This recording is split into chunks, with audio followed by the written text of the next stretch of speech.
Hello and welcome to Cranfield University. In this interview series, we explore the role of philosophy and humanities more broadly for management, engineering, but also for our everyday lives. I'm Andrey Pavlov and I'm Professor of Strategy and Performance here at the School of Management. My name is Toby Thompson. I'm the Studio Director here at the Grenville Turner Studios at Cranfield. My interest is in continental philosophy, particularly Heidegger and executive education. And our guest today is Dr. Claire Benn, Assistant Professor at the Leverhulme Centre for the Future of Intelligence at the University of Cambridge. Claire, welcome. Welcome to Cranfield. Hi, thanks so much for having me. Claire, I have kind of a broad question for you. Kind of the motivation for all of this, for this entire interview series that Toby and I have, is to explore the practical value of philosophy, and especially how this could be taught to practitioners in professional schools. So I do it on the MBA program. Toby teaches it to our faculty across all of the disciplines. But I'm really intrigued in the program that you're running at Cambridge, the MPhil. Could you tell us a little bit more about how it came about and what's it about, and what do you do within that program? So yes, I work at the Leverhulme Centre for the Leverhulme Centre for the Future of Intelligence here at the University of Cambridge, and we actually offer two master's programs. So we initially launched an MST in the ethics of AI, broadly speaking, and that's a 2 years part-time master's program for people who are currently working professionals in a variety of fields.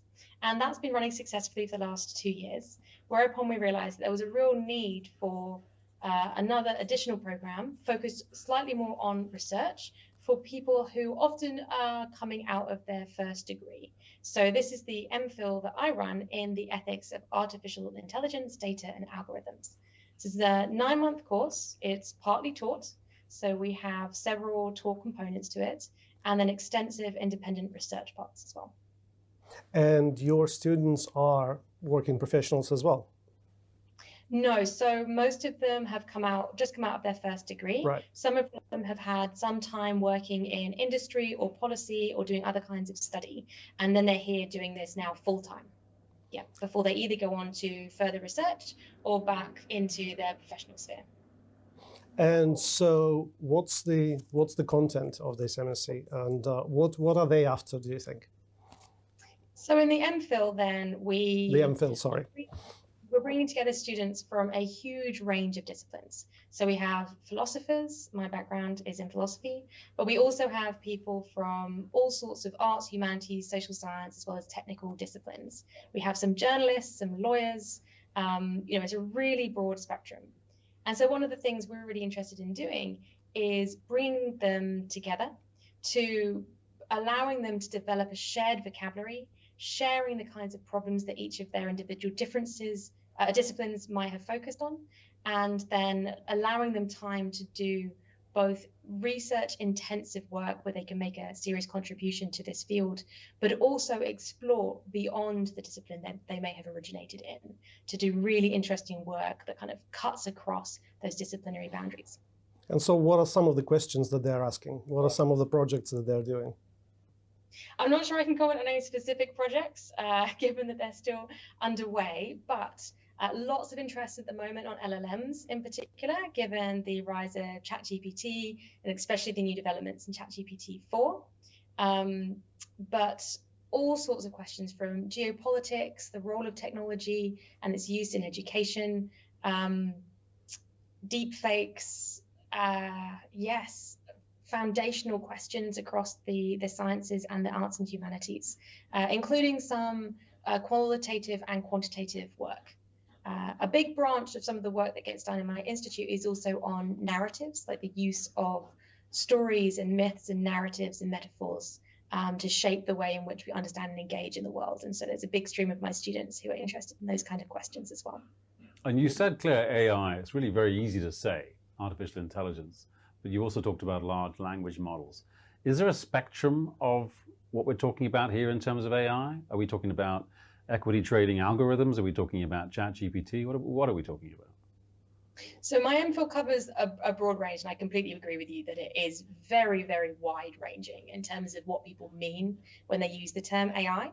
That's why, in fact, the phrase AI data and algorithms was selected for the course, because sometimes it's not really about kind of any specialized AI. Sometimes it's just sophisticated statistical methods or large amounts of data that go on to inform certain kinds of decisions. Or algorithms in the more straightforward recipe sense, like old-fashioned AI rather than machine learning. So it does cover a really broad range, and they are importantly distinct, and yet somehow a lot of the issues that arise kind of draw them all back together, which is why I think it makes sense to look at these technologies holistically, even though their form and their applications are really, really wide-ranging. Oh, go on. No. Okay, Actually, you've asked a bunch of questions. I'm next. Okay, yeah. He gets another question. Trend. I mean, it's trendy. It's trendy. Last year it was metaverse. This year it's AI. You seem immune to that trendiness by the sound of it. Yes, I am. I mean, my personal research is interested in current and emerging technology. So I want to look at the technologies we have right here, right now, the stuff that's actually up and running and being deployed, and the things that might arise in the near future. So I tend to stay away from questions about things like artificial general intelligence, though I have many colleagues who are very interested and doing lots of key work here, especially in our sister center, the Center for the Study of Existential Risk, where they look at things that are extremely high risk, including AGI, amongst others, which have a low probability of happening potentially, but given how risky they are, really need addressing now in advance rather than waiting for them to happen. But I think that it's easy to get distracted by certain forms of a technology. And instead, I think it's often beneficial to look at the capacities behind those technologies. What do they enable us to do? What kinds of actions are they enabling us to do? What kinds of resources and inputs do they require? And how do they reshape the way that we interact with each other and the world? And you can then see that quite a few seem on the surface disparate technologies might have a lot of similarities between those. And we shouldn't get distracted by what's shiny and instead start thinking about those questions instead. So presumably that's the value of looking at it from the philosophical viewpoint or from the philosophical perspective. It's one of them, yeah. Okay. I think so. Yeah. Yeah. I mean, philosophy as a discipline is often interested in getting to the foundations, and so not staying on the level of the appearance in the narrow sense, but instead wondering about more foundational questions that then you can start to see important similarities across technologies.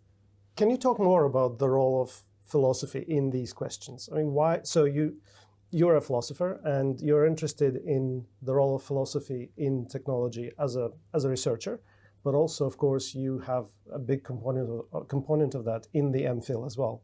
So what is that role? What do we gain by looking at technology from the philosophical perspective or angle? I think it's tricky in part because it requires perhaps an account of what philosophy is. And go for it. As a philosopher, then giving definitions, we've seen how difficult that can be. But I think that there are two aspects to philosophy. One is that it's interested in certain kinds of questions. So things like epistemology and metaphysics and ontology and ethics often form the kind of core content of philosophy. But is also interested in specific kinds of skills when looking at those and using specific techniques to address them. And I think both the content that philosophy is interested in producing, but also the skills that we employ and the techniques that we use are often beneficial when looking at these areas. I mean, in some sense, I have an easy sell as an ethicist in particular, because I'm not just as a philosopher, I'm not interested in every kind of question. That's not my specialty, but I am particularly interested in questions of ethics, epistemology, and aesthetics. And we're seeing increasing acknowledgement that ethics plays a role in everything we do. And in that sense, then, it's easier to see the direct relevance of subfields of philosophy like ethics to all of these questions. So my interest is on that equation of artificial intelligence, the intelligence side of it. Are you less interested then in quite what intelligence is, or the appearance of intelligence, or what intelligence counts for? Is that not your interest? Personally, no. I leave that to excellent colleagues of mine who have specialized much more deeply in the philosophy of cognition, for example, and cognitive science. Yes, huge numbers of my colleagues here are doing phenomenal work on this, including a big stream on, it's called kinds of intelligence. And one of the projects there is looking at using cognitive science measures of animal intelligence and seeing whether we can create evaluations of artificial intelligence systems using those methods. So, yeah. Oh, Bagsy, one quick one. Yeah, go for it.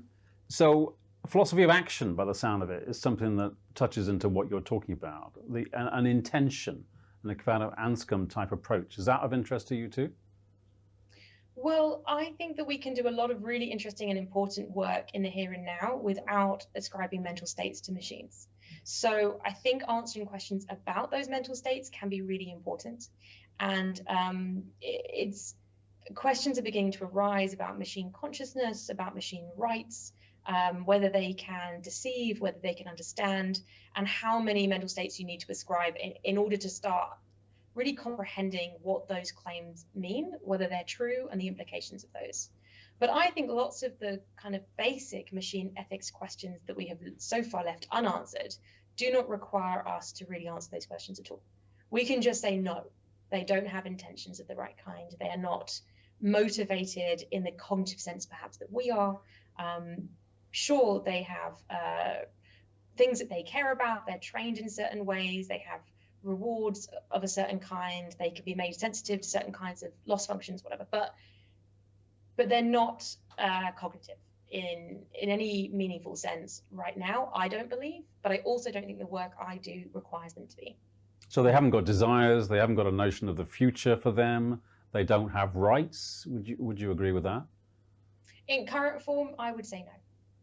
But like I said, one of the interesting things I think about some subsets of machine ethics questions is that we don't have to answer those questions to carry on thinking that they do act in the world, they do things, those actions are consequential and can be positively or negatively valenced, and that we want to constrain machine behavior in such a way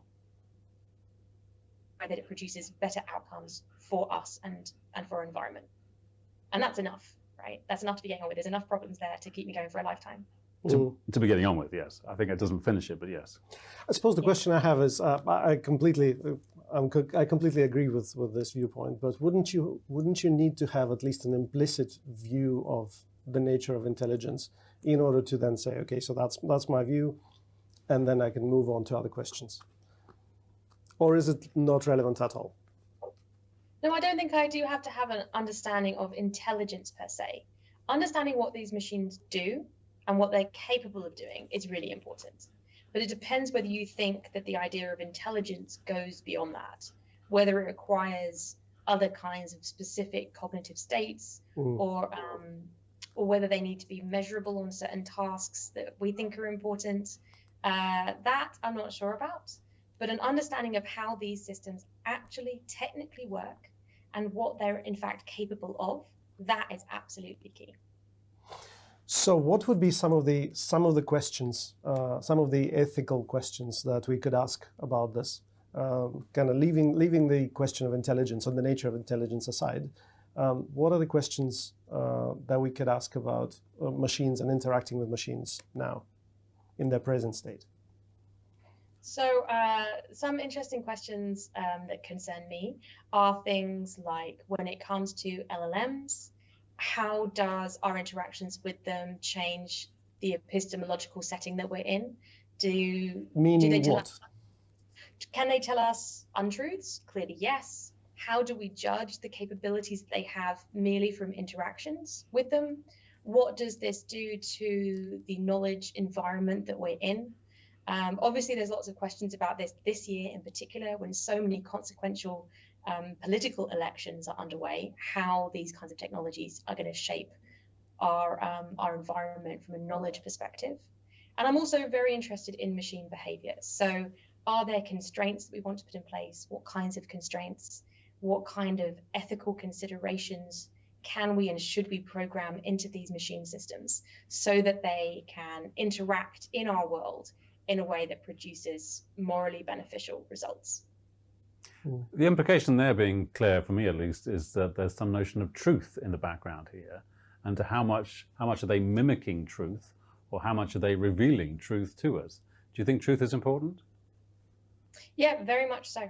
I think that when it comes to the kind of machine learning systems that we have now, what's particularly interesting about them from my perspective is that they have this ability to be part of an almost scientific method, or they can be used to reveal true things. So I think AlphaFold has been a really interesting one where it's revealed different structures that perhaps we weren't, but also could never be aware of by ourselves.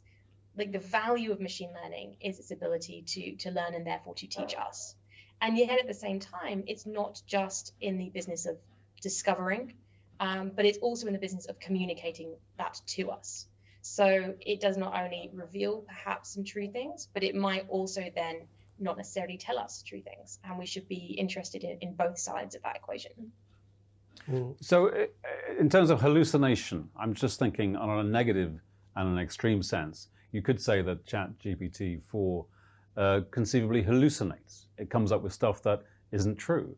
And then uncritically, you could then believe it to be the case because it's LLM and it looks right.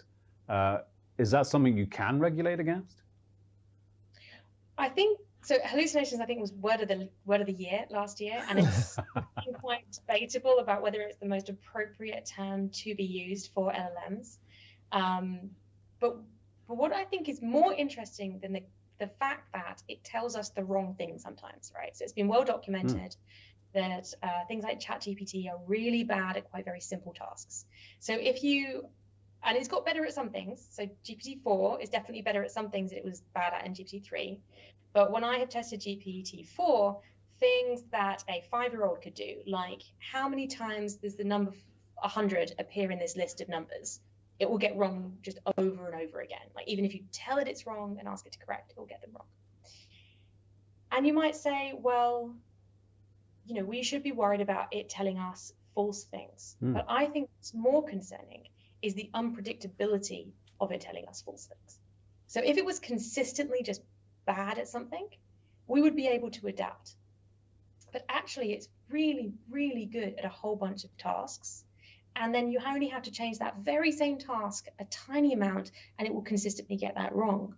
Claire, isn't that catastrophic? Yes, I think it's one of the most problematic aspects about LLMs as they currently stand, is that it's very difficult to assess the kinds of capabilities that they have in a way where we can predict where they're going to be correct and where they're going to be incorrect. So I build from that a lack of trust, no? Well, I think we can trust it for a wide range of tasks where there is a high level of predictabilities, but I do think that it's problematic to rely on them too much. And we can see this in an array of domains. So one of the classic cases in which hallucinations have been occurring is actually in academic work, and the work of students in particular who've been using it, and the problem with having accurate citations. Indeed. And so, yeah, indeed, I wondered if you had come across this. Absolutely. Student. But its unpredictability in that domain is predictable. So we come back to the idea of the known knowns and the unknown knowns and so on and so forth. So our trust, though, should be limited, and we should remain skeptical in certain parts. But that doesn't mean that these systems aren't useful. I mean, it's a really interesting and important leap forward. And the kind of ways in which this can be employed in a variety of settings is itself worthy of exploration. But doesn't that mean we need to generate or come up with a new level of suspicion, a new level of criticism? What, on the part of humans? Yeah. I think we already are fostering that. I think, though, that the problem is that certain parts of society and academia are playing the role of being very skeptical, and certain parts, often people who are practitioners, who are engineers, computer scientists, and so on, can, in particular in a business setting where the priorities are different, not necessarily have enough skepticism. Okay. Can I sort of get us back to the question of epistemology? I've got two two questions kind of leading off of that. One, I just have to ask you about your view on the Turing test. There is so much discussion at the moment about whether it's still a good test, whether there are machines that have passed it, whether we should keep using it. What's your view? I think that Turing came up with it for a very specific purpose. And I actually think that, and of course I would say this because I'm a philosopher, but reflecting on its limitations is, I think, its main contribution. So it was interesting to note that some machines that had been put forward to pass the Turing test were failing because, for example, it answered difficult maths questions too accurately or too quickly. Mm-hmm. And so you make it more likely to pass a Turing test and pass itself off as a human if it makes more mistakes or has more pauses, for example. And you think, well, surely if we're interested in intelligence, then really like that makes it a better machine. But that just shows the limits of the test. That, of course, we have to rely in part on how things appear to us, but we're still using a very, very human-centric understanding of capacity and abilities and value that probably weren't the best place to start in the first place. So part of my work in ethics is exactly on the idea that when it comes to ethical behavior and ethical capacities, human beings are a really bad place to start for machines. Like, we're not necessarily very ethical ourselves in our actual behavior, but even when you focus on the things we think we ought to do rather than what we actually do, that's probably not the best place to start for machines either.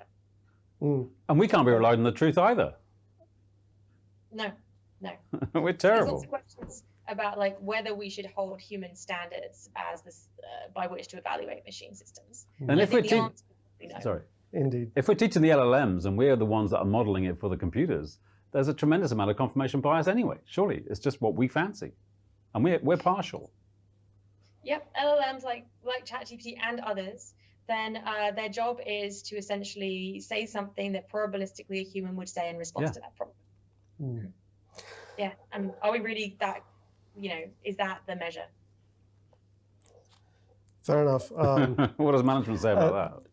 So I suppose my other question, kind of leading off of our discussion of epistemology, is you mentioned that your work lies at the intersection of ethics, aesthetics, and epistemology. So how does aesthetics come into it?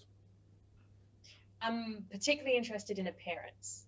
So acknowledging the fact that we can't necessarily get insights into every aspect of each other and machine systems. The fact when we acknowledge that, we realize that we're relying a lot on how things seem and appear to us. And we use that to make judgments about things like their epistemological state, other people's epistemological state, by which I mean simply what they know, what they don't know, but also what motivates them, what they value, and about how they might behave in the future. And how we, that has huge influence on what they ought to do. But also we have to take into account that what we do and what we ought to do might well change depending on how things appear to us.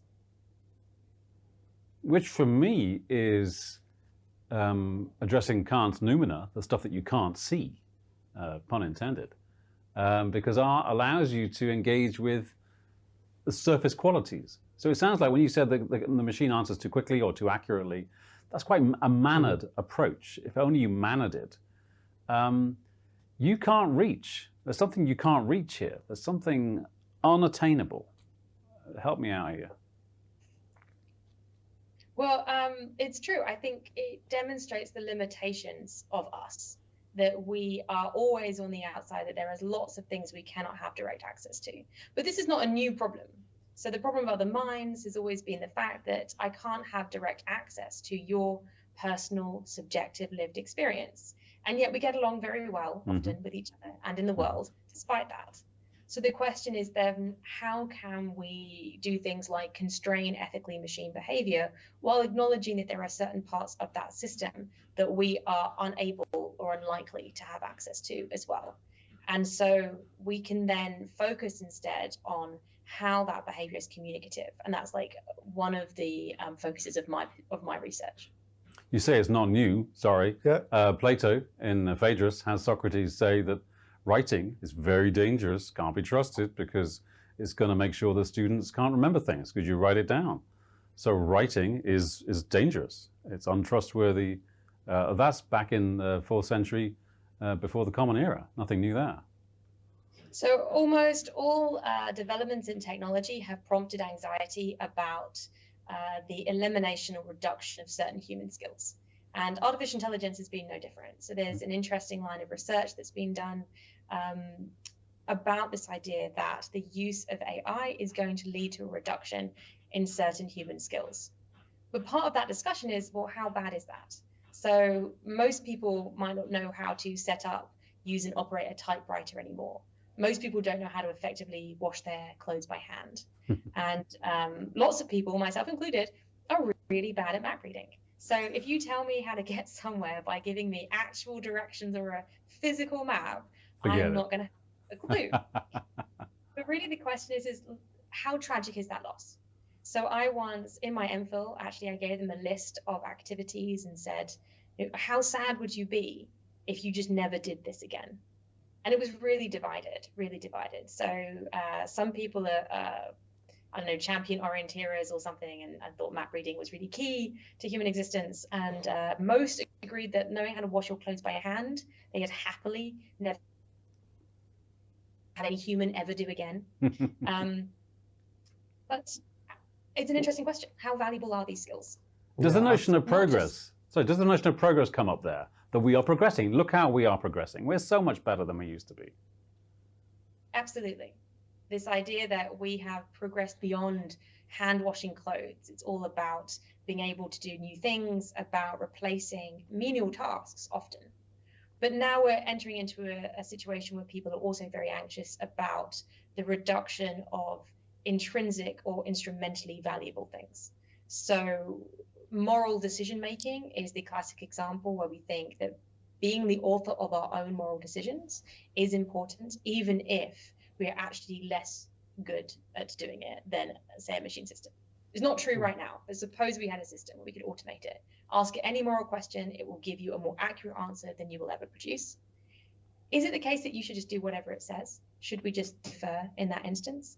And arguably the answer is no, that autonomy matters, that the authorship over our actions matters, and that developing these skills themselves as a practice, but also having the expertise at the end or along the way is itself meaningful and important. Can I take us back to almost where we started this conversation? Because what we are talking about now is pretty fundamental, and some of these questions are quite abstract and quite deep. How do you get your students to engage with these questions then? People who are, as you said, their background in journalism or healthcare, or people who have maybe very little or no exposure to philosophy. How does it resonate with them? How do you get them to engage with this?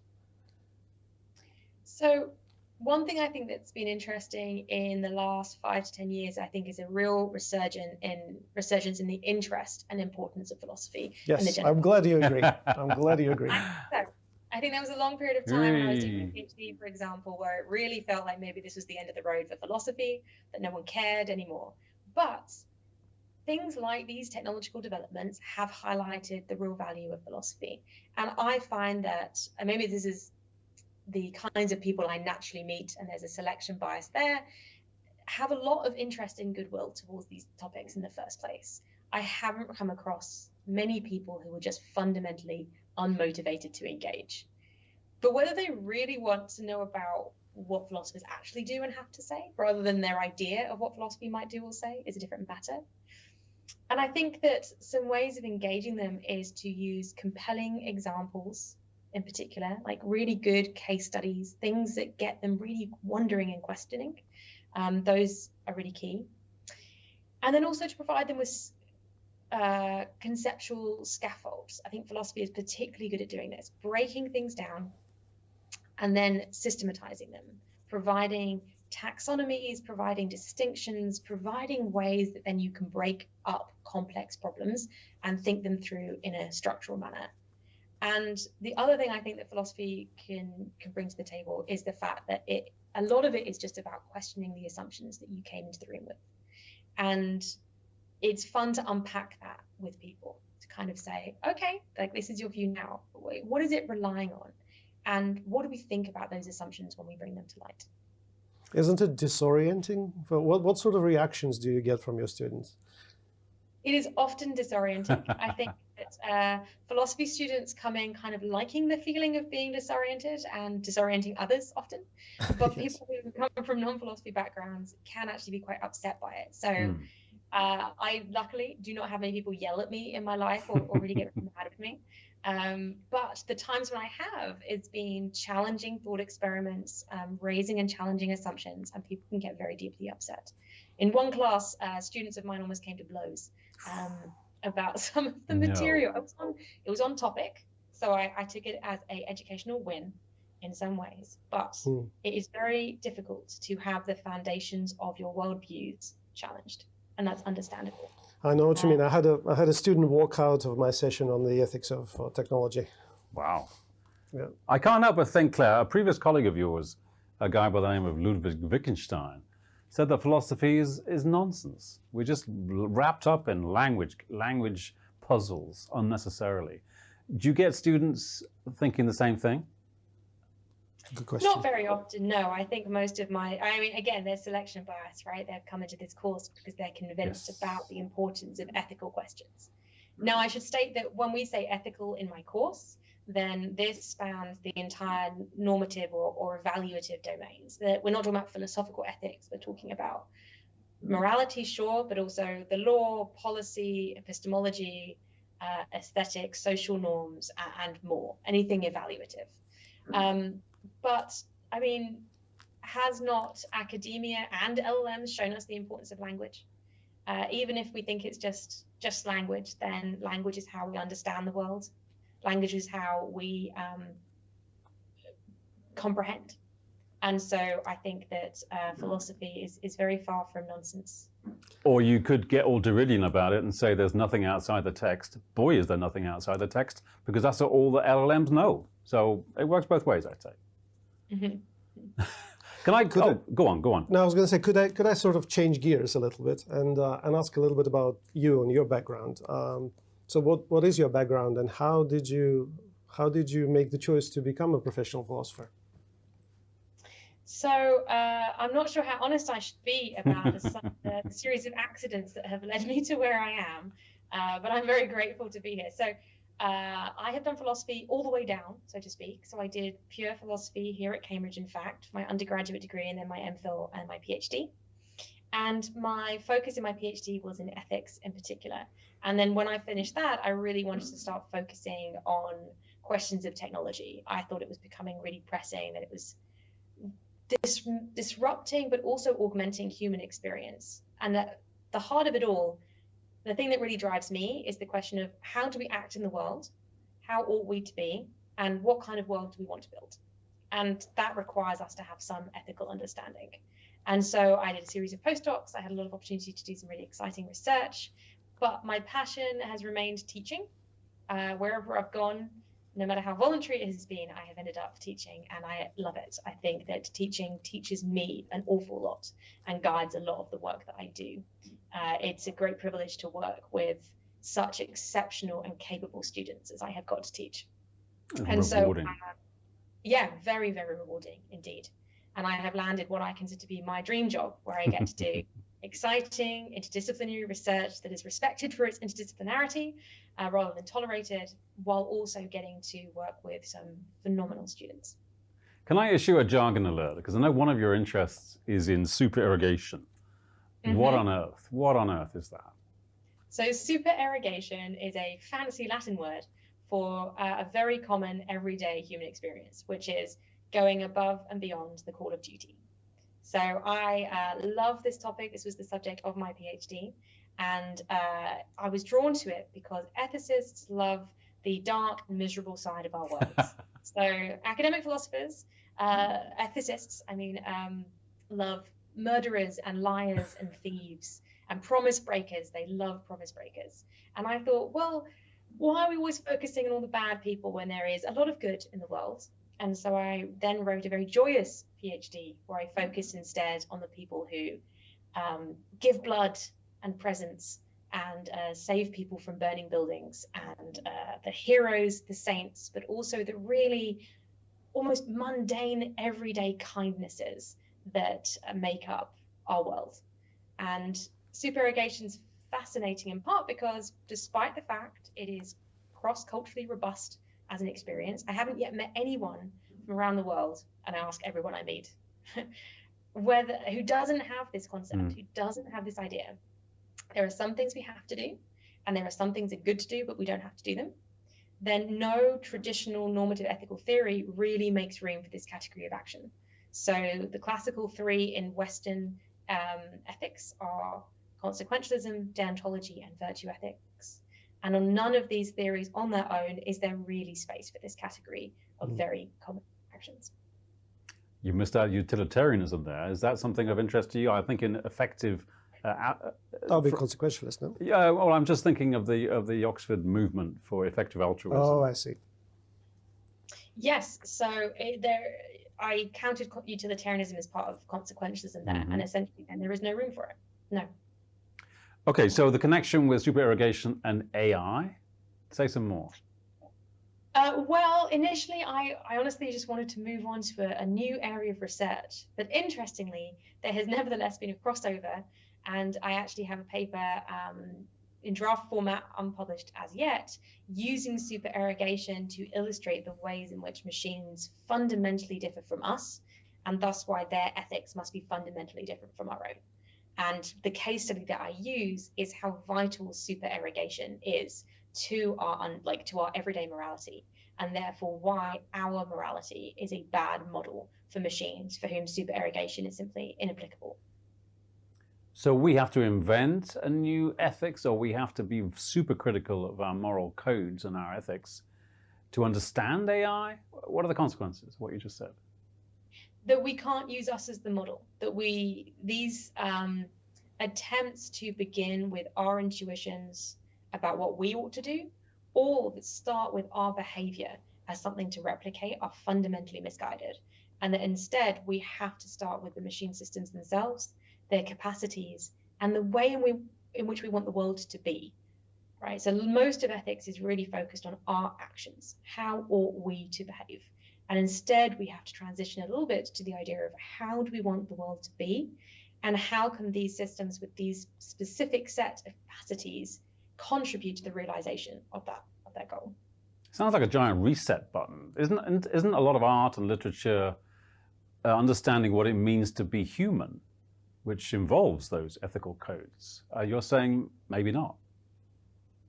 Well, I think that art and fiction are incredibly rich places to begin when we explore machine ethics. I think there's a reason that science fiction has often been really interested in technology, and this very speculative engagement where we can explore different kinds of futures, different ways of being, and challenge what we think it is to be human. And the modern technologies that we have right now are already doing some of that work in making us reconsider who we are, what we're interested in, and the kind of world that we want to build. I think that's why it's such an exciting area of research, is because those absolute foundational philosophical questions are things that are getting more pressing. I got a question for you. How does that relate to management? Doesn't that imply that management deserves the same reset that Claire's just talked about? Well, indeed, isn't this what we are trying to do here? Yes, yeah. Indeed. And I think, I suppose, the question that I would kind of throw back at Claire then is, perhaps then literature and arts and humanities more broadly would be that bridge between these big questions and the practical professions that have come to almost pride themselves on being non-philosophical, exclusively empirical, like things like engineering or management.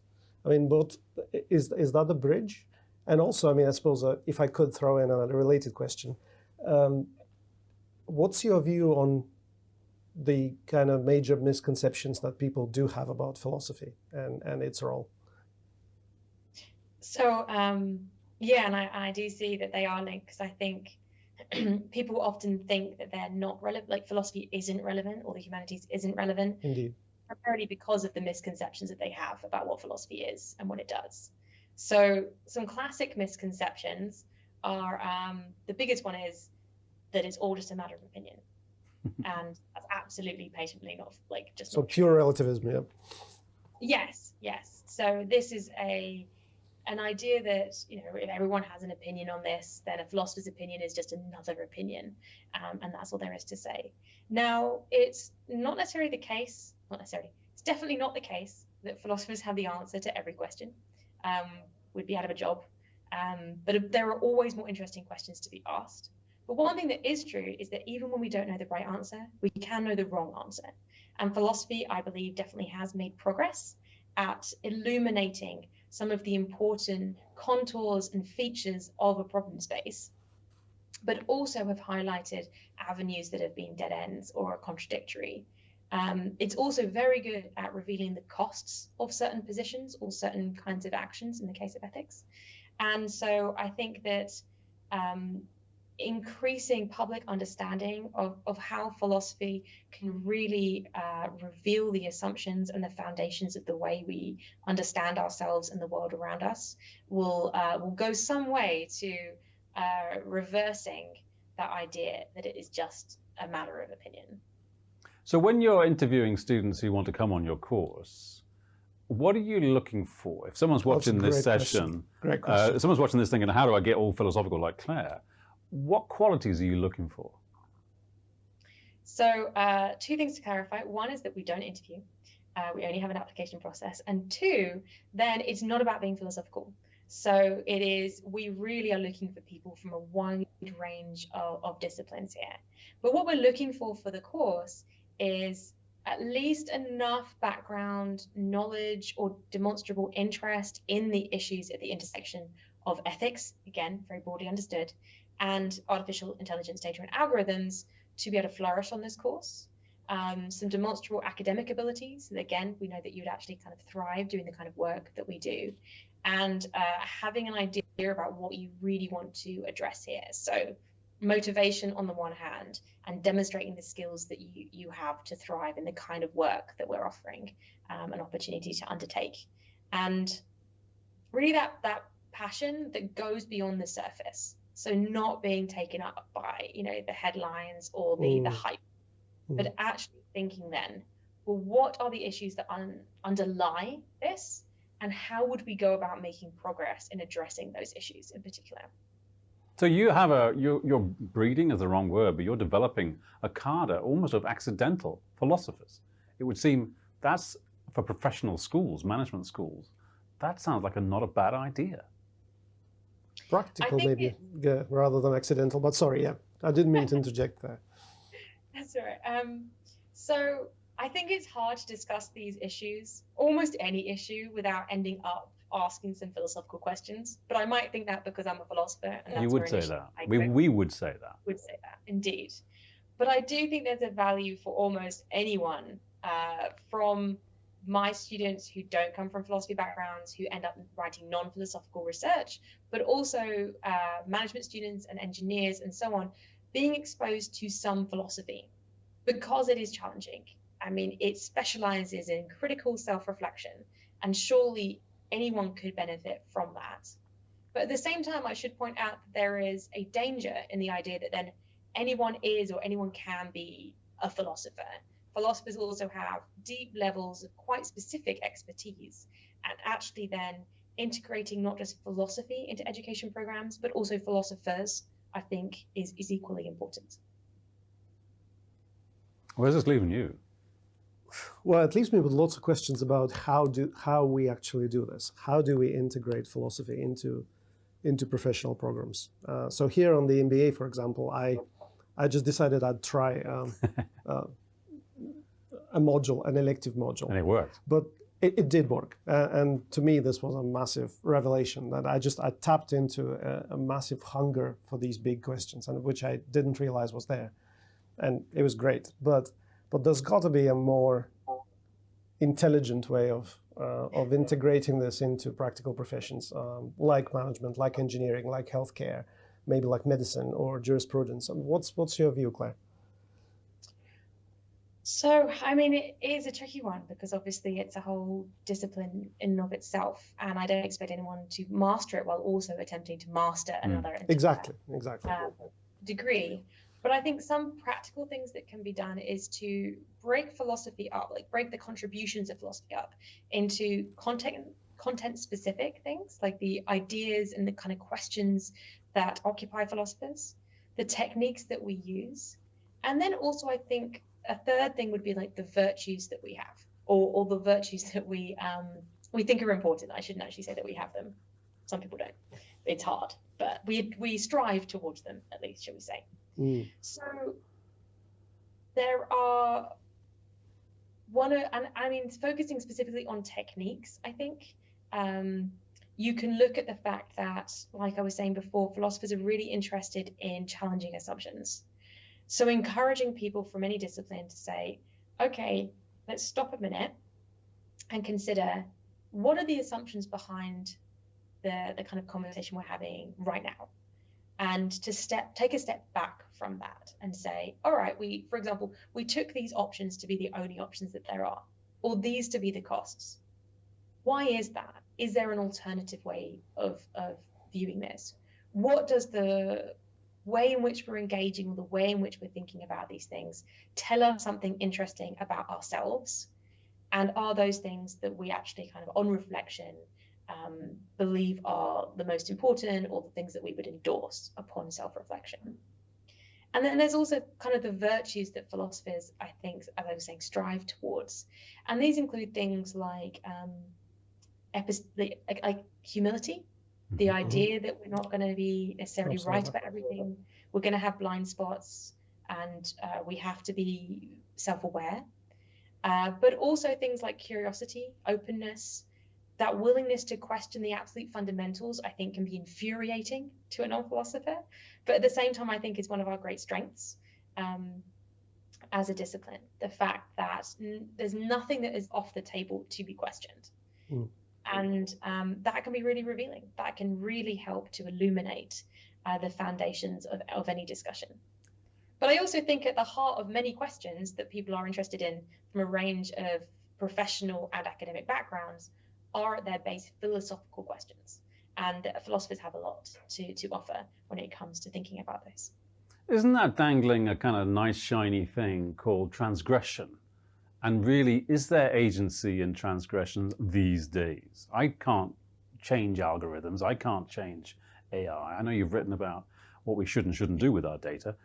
Isn't that irresponsible? To think about being transgressive? Yes, but we can't be transgressive. Can we be transgressive with AI right now? I'm not entirely sure in what domain you mean. So can we say no?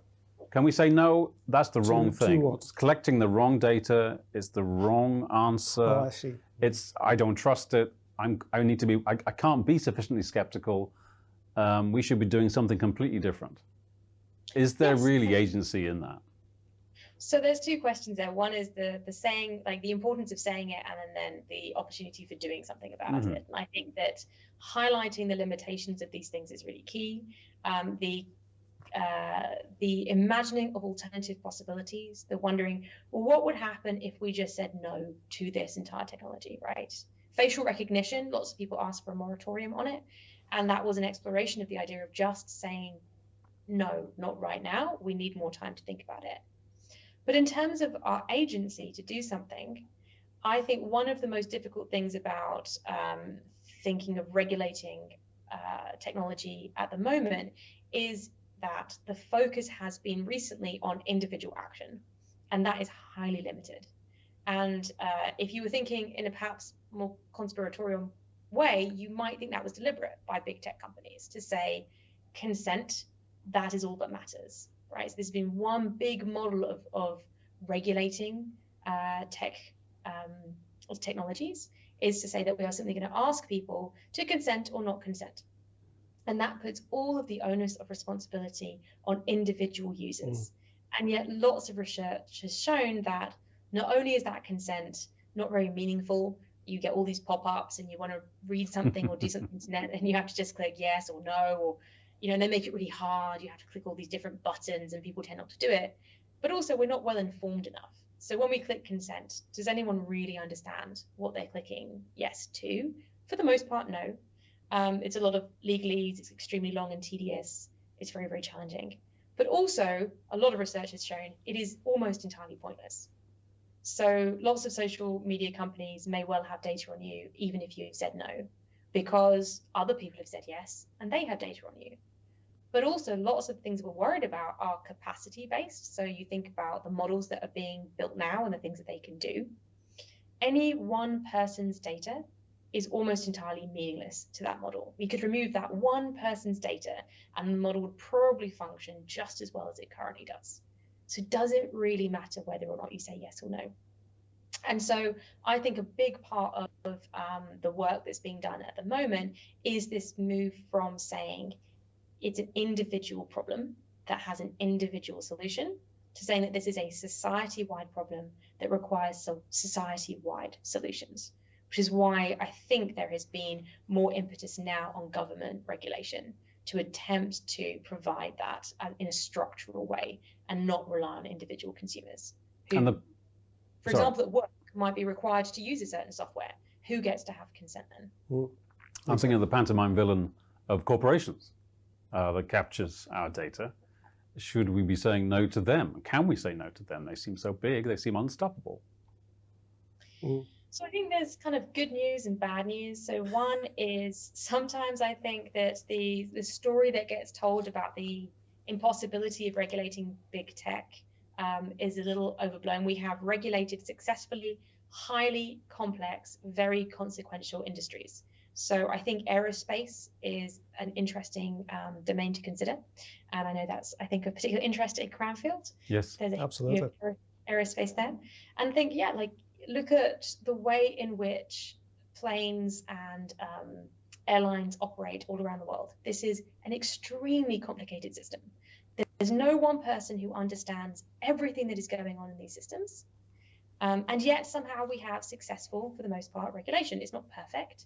There's been a lot of incidents recently, I think, that demonstrate some of the flaws in the system. And yet we don't throw up our hands and say, it's causally and practically too complex. Instead, we say, this matters, therefore we're going to regulate. The downside is that the kinds of technologies we're developing at the moment lend themselves to a certain kind of monopolization. And monopolies themselves are very hard to challenge. You might think some of it's too late, they're too powerful. The kind of extent and the wealth that are in these systems makes them hard to challenge. But that doesn't mean we should give up. And there have been lots of moves now, like lots of big players like the UK AI Safety Summit, the EU AI Act, and some of the interesting legislation coming out of the US, I think is providing some pushback on this now. And I think that probably leads me to very nicely to a kind of big question that I wanted to ask you. And again, changing gears a little bit. A very general question. What do you think might be the most pressing issues in the ethics and philosophy of AI in the near future? I mean, is it about regulation? Is it about things like privacy? I mean, what do you think? What's right there on the horizon? Oh, that's an interesting question. I think maybe because of this year being one of so many key political elections, then it's going to be the impact of these untested systems in highly consequential geopolitical applications. So we could see a huge shift. So already we're seeing, for example, the use of deep fakes being used in political campaigning. So propaganda has always been around. That isn't new. But the combination that deep fakes have in terms of one being incredibly realistic, so now we can have voice generated, like voice replicated deep fakes, phone calls from politicians, like fake phone calls, that is incredibly powerful in terms of persuasion. But on the other hand, the big issue about deepfakes is they just muddy the water, that you cannot now tell what's true or false. Yeah. And I think that's actually more problematic in many ways. Not that you might believe something that was not true. That has been true for a really long time. Maybe it's worse now, maybe it's not. But the fact that we are beginning to lose our ability to tell what is a real image and what is not is going to drive people away from having the knowledge required to have public discourse together. So back to epistemology then, essentially. Yes. Yeah. Absolutely. We are going backwards in terms of our ability to tell what is correct. And actually that was the thing that we needed all along. Not true beliefs per se, but the ability to work out things in the world. I'm interested in faith, but also the responsibility that education has to what you just said there. What does that mean that education is different all of a sudden, or should be different? Education is one of the domains I also think is going to is bearing the brunt of some of these technologies in terms of our inability to really predict how they're going to change things. So a lot of pressure has already arisen because of the use of LLMs. Universities are beginning to wonder, is the ability to write an introduction or to polish up your language, is that a skill we think is essential? Or was it an essential part of the thing we really cared about in a world before LLMs, right? So can your students use them? What is education providing? What kinds of skills are students are here to develop? Are all questions that the education system is going to have to grapple with now, and might be revolutionary. We have no idea. It seems that we're moving away from the importance of writing to maybe reading or criticizing or curating. They seem to be a whole new skills in management as well.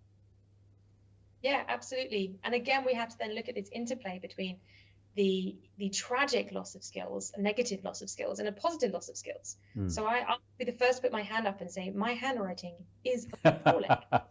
I'd expect it to be, Claire. But I don't have to do it anymore, right? And should we mourn the loss of handwriting skills so long as the technologies that we have where I type everything remain? Maybe not. But should we mourn the loss of people's ability to read and synthesize ideas? Yes. Well, maybe I'm old school. Maybe we'll look back at this in 20 to 50 years and think that was silly, we didn't need it.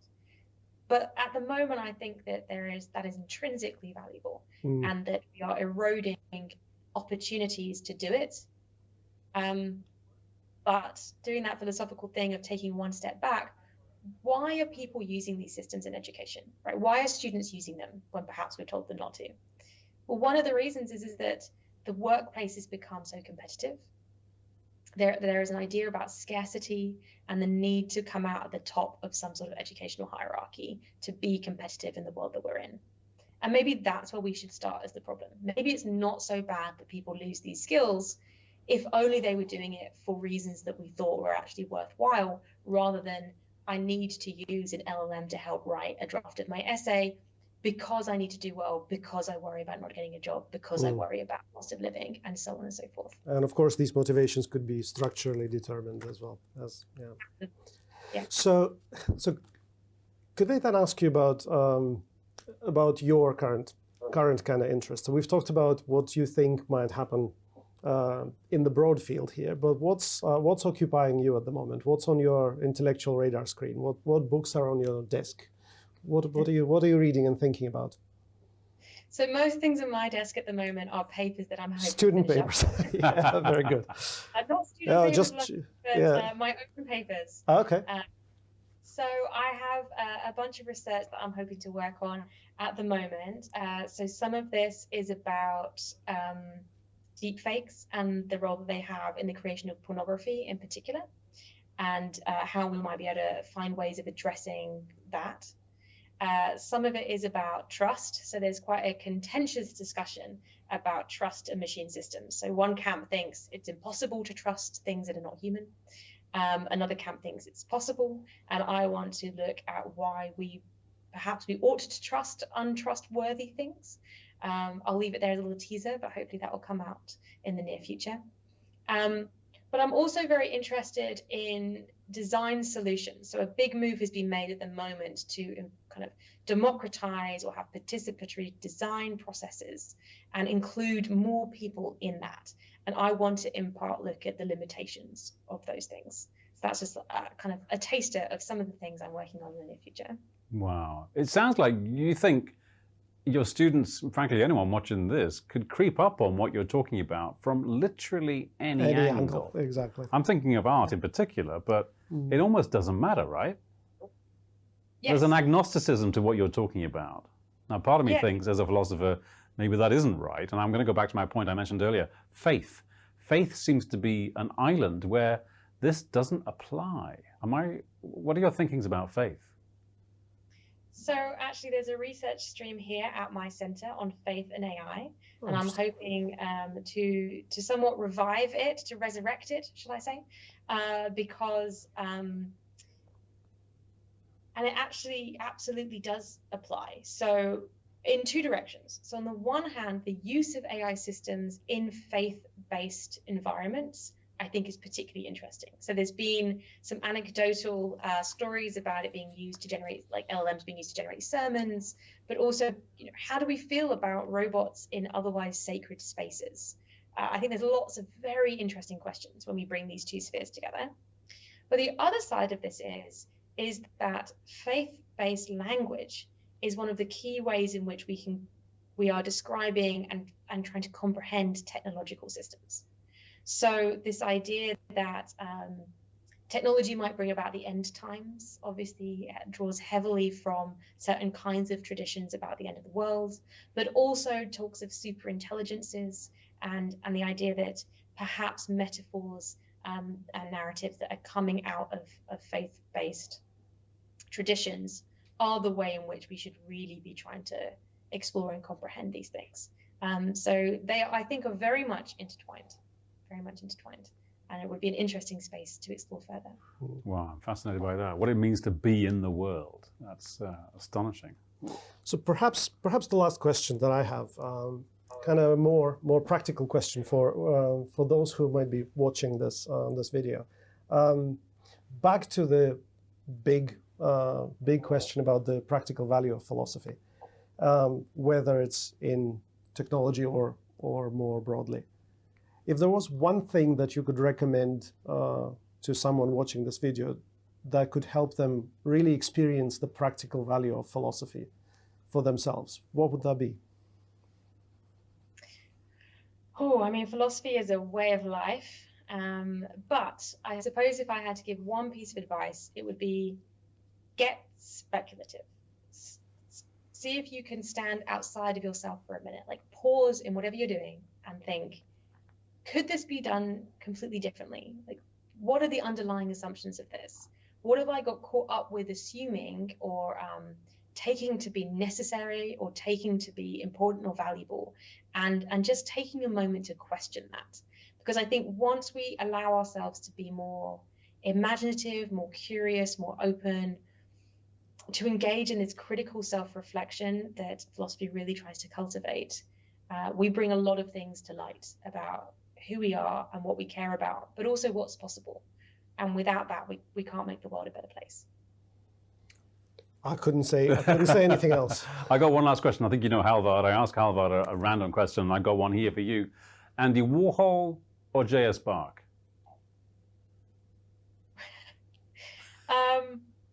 Bach. Because, yes. Mainly, can I be honest and say maybe it's because I don't understand contemporary art as well as I should. But he speaks to me, and that's all I need when it comes to art. The most abstract of arts. An amazing finish to an amazing interview. Well, thank you very much, Claire, for your time and for your insights, for being so generous in sharing your ideas. I really enjoyed it. Yes, I'm me sure too. Toby did as well. I'm fired up. Claire, thank you so much. Thanks for having me. It's been really fun. Thank you.